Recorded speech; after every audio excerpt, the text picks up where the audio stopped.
Tulo ka Magsuong, posibleng may kalambigitan sa pagpatay sa 62 anyos nga negosyante o gabino nga taga-barangay Tabunok, Dakbayan sa Talisay. O sa kanila nasikop na sa manhunt operation sa Talisay City Police uban sa kapulisan sa lungsod sa Mualbual ug Badyan sa sitio Tigbao, lungsod sa Badyan niadtong kadlawon sa adlawng Sabado. Ani ang follow-up report.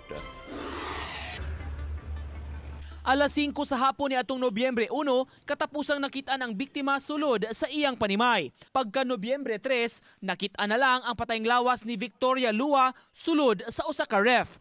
Grabing bunog ang nakitaan sa lawas sa biktima ug agi sa kusog nga paghapak sa gahi nga butang sa ulo niini. Walay nabantayan ang kapulisan nga agi sa samad pinusilan sa iyang lawas.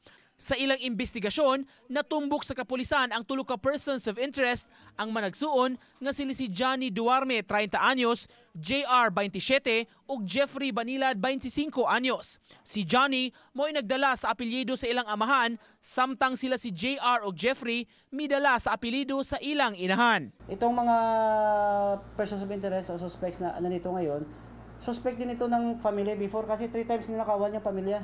Nasikop si JR sa ilang panimay sa Bukirang Barangay sa Tigbao, lungsod sa Badyan, pasado alas 4 sa kadlawon kagahapon atol sa manhunt operation. Nakuha sa kapulisan sa iyang posisyon ang usa ka paltik nga kalibre 45. Gitumbok ni Superintendent Marlo Conag, hepe sa Talisay City Police, nga si Johnny gitumbok nga suspect sa mga kawat sa salapi ug mga alahas ni Lua nga gibanabanang mukantidad na sa 1 milyon ka pesos. Apan walay kasong napasaka tungod kay wala may ebidensya ang biktima. The family contacted us that for the speedy pagkakahuli kay Johnny, they are offering cash reward.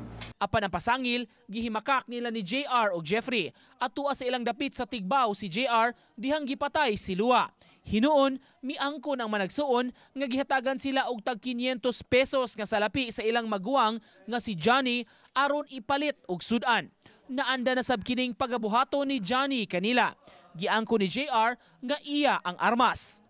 Apan si Jeffrey mitataw nga voluntaryo siyang mitahan sa kapulisan pasado alas 6 kagabi human masayod nga nalakip ang iyang pangan.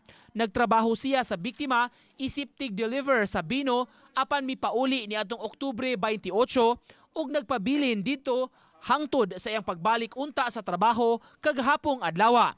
Samtang si JR naundang na sa trabaho 4 ka buwan ang nakalabay. Gihimakak usab nila nga nalambigit sila sa pagpangawat sa salapi ug mga alahas ni Lua.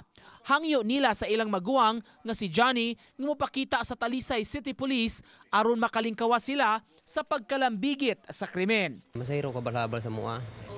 Manam 31, pizza 1 na masahiro ko na mayo. Isakay biya kay kalkalag. O magdahom pagkadlawon gid ako pa nila dito. Naginamay ni tawag, patay ko noon, apil ko suspect.